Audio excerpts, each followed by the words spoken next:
Those bruises don't come too easily, right? That guy's clearly been handling a 30-06 of his own. Trump is so desperate at this point because, you know, so many people hate him, and it's so clear that he's in the Epstein files. Like, we all know. Even his base knows at this point. Trump is so good at lying that I think that he's convinced himself that he's true, like, no matter what. But, like, I think that that's why he has these bruises now, because his body's just like, nah, dude. He's like, we're going to show the world what's going on the inside. The bruises didn't even come after the Epstein files. It wasn't even that got to him. I think it was the South Park episode. I think it was the South Park episode. It just hit him right here, like it. And the bruises started coming out. Charlie Kirk stormed in to the White House and told Trump not to escalate with Iran. His words were starting to turn on Trump somewhat.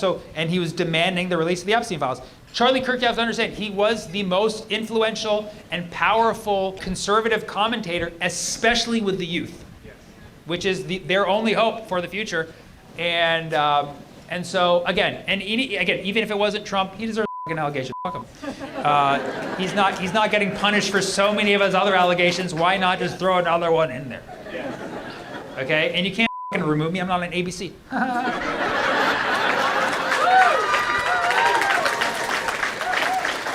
Okay? And now, back to so suspect number 3, this one's gonna upset a lot of people, but I wouldn't be a true private investigator if I didn't look into this option. I don't know if you guys watched any of Erica Kirk's speeches, but they're a little weird. They're a little weird, man. They're a little weird, and I've been watching a lot of TikTok, and there's just some questions that I need answered.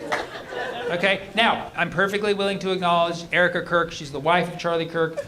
She may be completely innocent in all of this. I could be entirely wrong and a horrible person for even speculating, in which case I will burn in hell, in the flames of hell. Ah, I'm dead, the rapture, I'm dead. And she's innocent, she's an angel, she'll ascend to heaven.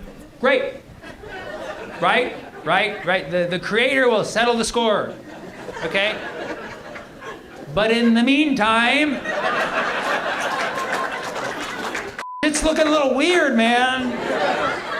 And I need some questions answered, bruh. She's given a few speeches now. Erica Kirk spoke at the Charlie Kirk Memorial, which I watched for research purposes, okay? I'm gonna be honest with you guys. I am a human being who I disagreed with on a lot of things, was taken from us on this planet. So I wanted to come at this from a human perspective. This man had a family. I wanted to watch this woman speak from a place of empathy and be like, yeah, I disagree with this guy on so many levels, but I want to watch this. I came to cry, dude. I was like, I need to cry today, man. Like, the FBI is lying to me so hard. I need a safe place. I need to look and find solace in the eyes of this poor woman who actually lost another human being, and remember the humanity of this, and remember that even if we disagree over politics, we are humans, and we need to connect with each other on the most subtle of human levels. So please, Erica Kirk, let me look into your eyes and let me weep with you while you grieve for your fallen husband. And I came to that. I came to watch for that. I came to cry, and I came to awe. But within 30 seconds, I was like, what the am I watching? What the is this?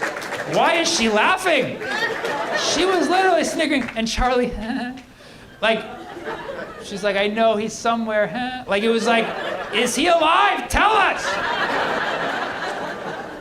And maybe she grieves fast. If she does, props to her. I'm all about efficiency. You know, I could be that kind of sociopath. Like, if I ever lose someone important, you might see us be like, this guy's f***ing weird. But I'll tell you that in advance. I'll be like, yo, I'm a weird person. I do move on very fast. I lost a lot of math colleagues to Evans Hall, and I was forced to grieve very quickly, like a step function.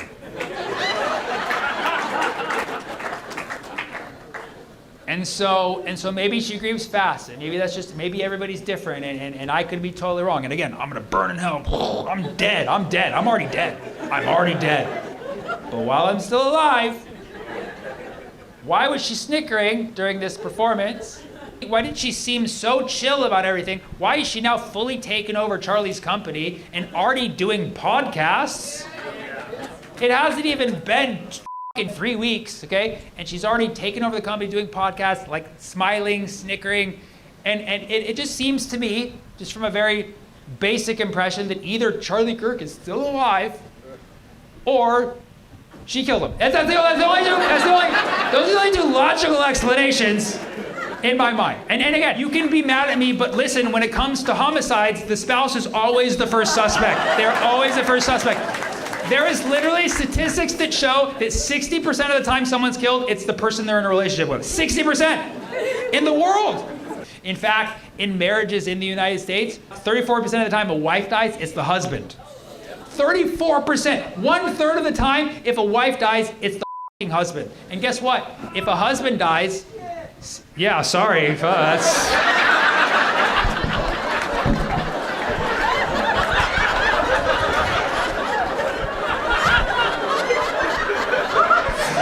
You're either scared for your life or you just solved a murder.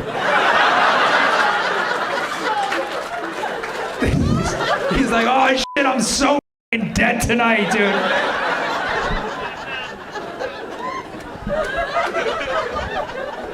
So, according to stats, 34% of the time a wife dies, it's the husband.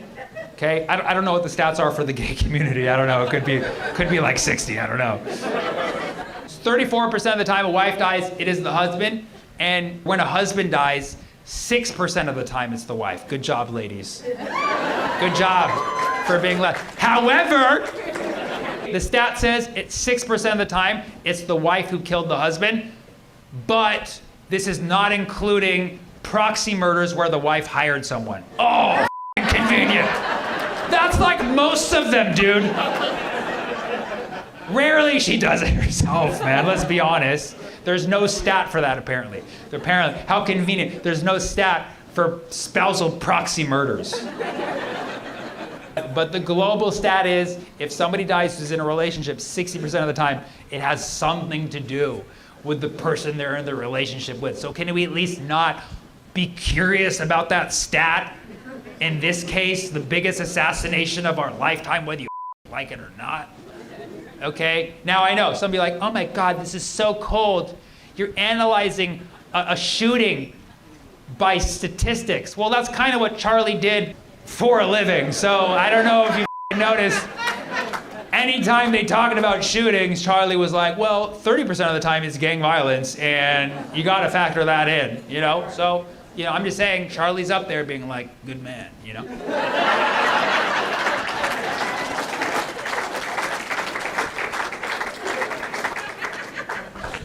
Now, okay, that's not all my evidence here, okay? I didn't know I had to prepare the case for you guys, but here's my engravings, okay? So you can go down the rabbit hole yourself, but there's a lot of weird things about Erica Kirk. First of all, she knew President Trump before she knew Charlie Kirk. In fact, she won Trump's Miss Arizona pageant. She worked indirectly with Trump before this.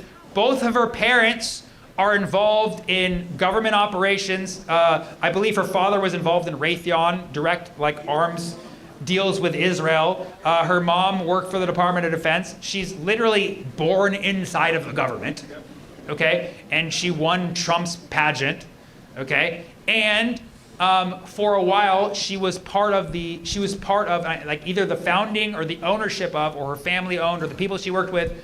She worked for an orphanage in Romania that, yes, where a bunch of children went missing. So much so, and some people say some of them ended up in Israel. I don't know, I mean, maybe, I don't know. I'm not gonna spread that rumor without the information. But what has been allegedly confirmed is that she was involved with an orphanage in Romania where children went missing, so many that they had to shut down operations, and they are now banned from Romania. Do you know how f***ed up you gotta be to be banned from Andrew Tate is mayor of Romania.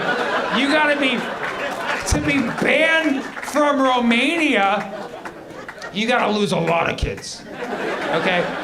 And this was at a time when she was working with Trump, and it was also at a time when Jeffrey Epstein was still active. So you do whatever you want with that. I'm just saying, that's weird, okay? But she was born into a US government family, worked with Trump, knew Trump. You saw the hug that they had at the memorial. It was too weird. And she now owns Turning Point USA. We'll see. I mean, if I'm wrong, burn me in hell. But she's now taking over. We know that she's taking over Turning Point USA. She's already making content, okay? And here's what I find the craziest.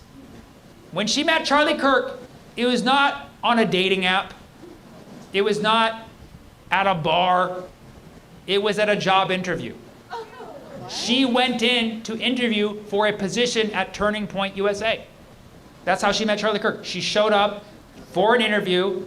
They hit it off. He fell in love immediately. They got married in a matter of months. Wow. Yeah. And now she owns Turning Point USA a couple years later. They got married in 2021. Barely 4 years later, she owns Turning Point USA. So I'm saying you can make all the connections you want, okay? But just if you look at the whole thing, it starts not with romance or love, but it starts with her applying for a job and ends with her getting a promotion. So you can look at that however you want, okay? I'm just pointing out coincidences, which I don't believe in. I already told you that.